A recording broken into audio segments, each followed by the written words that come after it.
Environmental conditions such as rain, wind, frost, and other factors can make it necessary to apply herbicides at less than optimal times.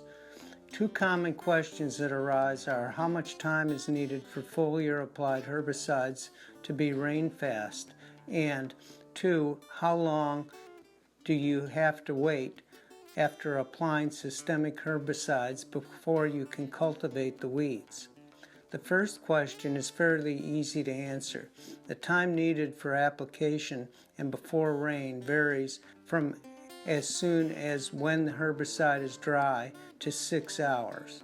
In almost all cases, 2 hours is adequate, and unless it is raining at the time of application or soon after, it is not likely to affect herbicide performance.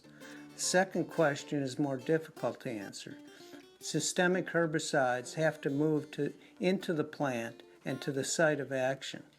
How long it takes to do this depends upon the physical characteristics of the weeds and the herbicide, growing conditions, environmental factors, and several other factors as well. It can vary significantly. Two of the most important variables will be how well the herbicide can pass through the leaves and how well the plant is growing. Desert weeds typically have a thick cuticle on the leaves to conserve water.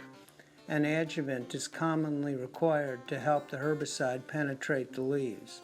Once the herbicide has entered the leaves, it has to move to the site of action, and it is important for the plant to be actively growing for this to occur. Anything that slows the growth will also slow the activity of the herbicide. If the plant is not growing at all, the herbicide may not have any activity on it. It is therefore difficult to nail down the time required before the weeds can be cultivated without reducing the effect of the herbicide. A good example is glyphosate. If the weeds are actively growing and an adjuvant has been used, 3 to 5 days is probably adequate.